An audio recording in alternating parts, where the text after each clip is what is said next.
ಸಣ್ಣ ಪುಟ್ಟ ಸೆಂಟೆನ್ಸ್ಗಳನ್ನು ಮಾಡೋಕ್ಕೆ ಬರುತ್ತೆ, ಆದರೆ ದೊಡ್ಡ ಸೆಂಟೆನ್ಸ್ಗಳನ್ನು ಮಾಡೋಕ್ಕೆ ಬರಲ್ಲ. ಎರಡು ಸೆಂಟೆನ್ಸ್ಗಳನ್ನು ಜೋಡಿಸಿ ದೊಡ್ಡ ಲಾಂಗ್ ಸೆಂಟೆನ್ಸ್ ಮಾಡೋಕ್ಕೆ ಬರಲ್ಲ ಅಂತ ನೀವು ಅನಿಸುವುದಾದರೆ ಖಂಡಿತವಾಗಿಯೂ ಈ ವಿಡಿಯೋ ಕೊನೆವರೆಗೂ ನೋಡಿರಿ.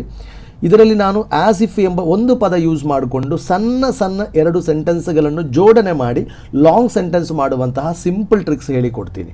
Okay, hello my lovely students. ಇಲ್ಲಿ ನೋಡ್ರಿ, ಆ್ಯಸ್ ಇಫ್ ಎಂಬ ಪದದ ಅರ್ಥ ಹಾಗೆ ಎಂಬ ಅರ್ಥ.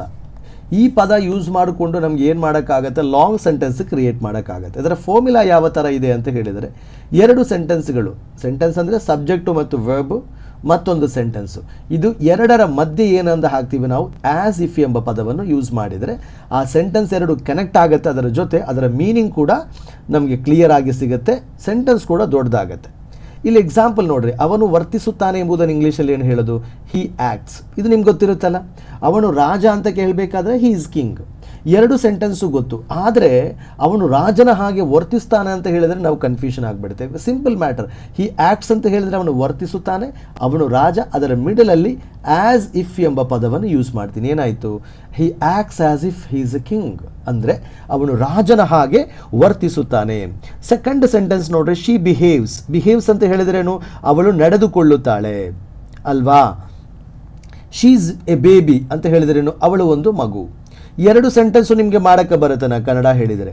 ಇನ್ನು ಈ ದೊಡ್ಡ ಸೆಂಟೆನ್ಸು, ಅವಳು ಮಗುವಿನ ಹಾಗೆ ವರ್ತಿಸುತ್ತಾಳೆ ಅಂತ ಹೇಳಿ, ಅವಳು ಮಗುವಿನ ಹಾಗೆ ನಡೆದುಕೊಳ್ಳುತ್ತಾಳೆ ಅಂತ ಹೇಳುವಾಗ ಕನ್ಫ್ಯೂಷನ್ ಆಗಿಬಿಡ್ತೀವಿ. ಅದಕ್ಕೋಸ್ಕರ ಏನು ಮಾಡ್ತೀವಿ ನಾವು, ಶಿ ಬಿಹೇವ್ಸ್ ಮತ್ತು ಶೀಸ್ ಬೇಬಿ ಇದು ಮಿಡಲಲ್ಲಿ ಆ್ಯಸ್ ಇಫ್ ಎಂಬ ಒಂದು ಸೆಂಟೆನ್ಸನ್ನು ಯೂಸ್ ಮಾಡಿಕೊಂಡು ಎರಡು ಇಂಡಿಪೆಂಡೆಂಟ್ ಸೆಂಟೆನ್ಸನ್ನು ಒಂದೇ ಮಾಡಿಕೊಂಡು ಲಾಂಗ್ ಸೆಂಟೆನ್ಸ್ ಮಾಡ್ತೀವಿ.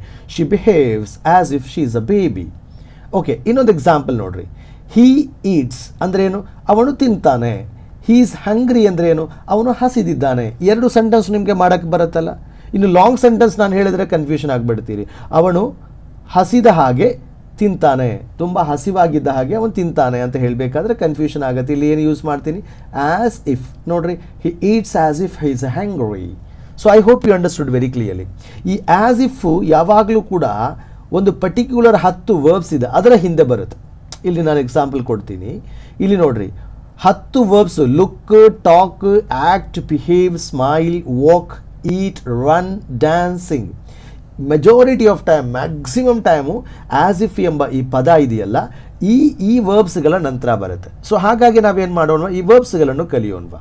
ಇಲ್ಲಿ ನೋಡ್ರಿ, ಹಿ ಸಾ ಎ ಗೋಸ್ಟ್ ಅಂತ ಹೇಳಿದ್ರೆ ಅವನು ಭೂತ ದೆವ್ವ ಅಂತ ಹೇಳ್ತೀವಲ್ಲ, ಭೂತ ನೋಡ್ದ. ಹಿ ಲುಕ್ಸ್ ಅಂತ ಹೇಳಿದ್ರೆ ಅವನು ಕಾಣ್ತಾನೆ, ಆ ಥರ ಕಾಣ್ತಾನೆ. ಇಲ್ಲಿ ಆ್ಯಸ್ ಇಫ್ ಮಿಡಲಲ್ಲಿ ಹಾಕಿದ್ದೀನಿ. He looks as if he saw a ghost ಅಂತ ಹೇಳಿದ್ರೆ ಅವನು ದೆವ್ವ ನೋಡ್ದಂತೆ ಕಾಣ್ತಾನೆ. Talk, he is a teacher ಅಂದರೆ ಗೊತ್ತು, ಅವನು ಶಿಕ್ಷಕ. ಹಿ ಟಾಕ್ಸ್ ಅಂದರೆ ಅವನು ಮಾತಾಡ್ತಾನೆ. ಇನ್ನು ನಾನು ಅವನು ಶಿಕ್ಷಕರಂತ ಮಾತಾಡ್ತಾನೆ ಅಂತ ಹೇಳಬೇಕಾದ್ರೆ ಕನ್ಫ್ಯೂಷನ್ ಆಗಿಬಿಡುತ್ತೆ. ಅದಕ್ಕೋಸ್ಕರ ಏನು ಮಾಡ್ತೀವಿ, ಟಾಕ್ಸ್ ಮತ್ತು ಹಿ ಈಸ್ ಅ ಟೀಚರ್ ಮಿಡಲಲ್ಲಿ ಆ್ಯಸ್ ಇಫ್ ಎಂಬ ಪದವನ್ನು ಯೂಸ್ ಮಾಡ್ತೀನಿ. ಇನ್ನು ನೋಡ್ರಿ, ಅವನು ರಾಜನಂತ ವರ್ತಿಸ್ತಾನೆ. ಅವನು ವರ್ತಿಸ್ತಾನಂದರೆ ಹಿ ಆ್ಯಕ್ಸ್, ಅವನು ರಾಜ ಅಂದರೆ ಹೀಸ್ ಕಿಂಗ್. ಅದರ ಮಿಡಲಲ್ಲಿ as if, he acts as if he's a king.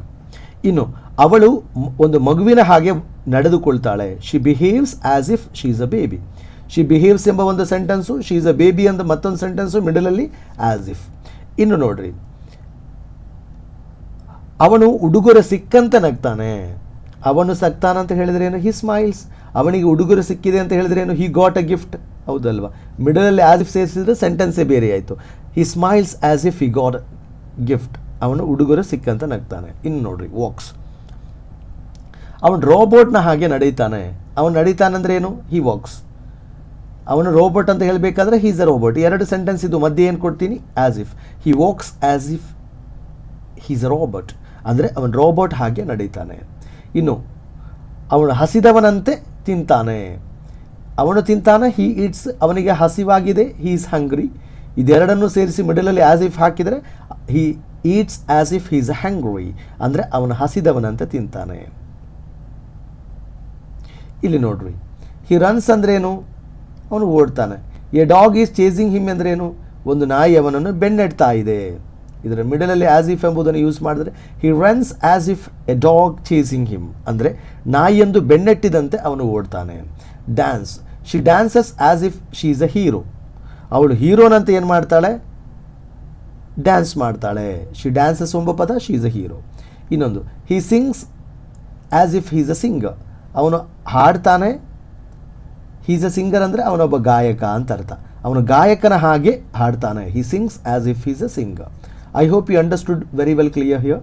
ನಾನು ಈ ಪದದಲ್ಲಿ ನೀವು ಒಂದು ಎಕ್ಸಾಂಪಲ್ ಆದರೂ ಮಾಡಿ ನನಗೆ ಕೊಡಬೇಕು. Okay, wish you all the very best.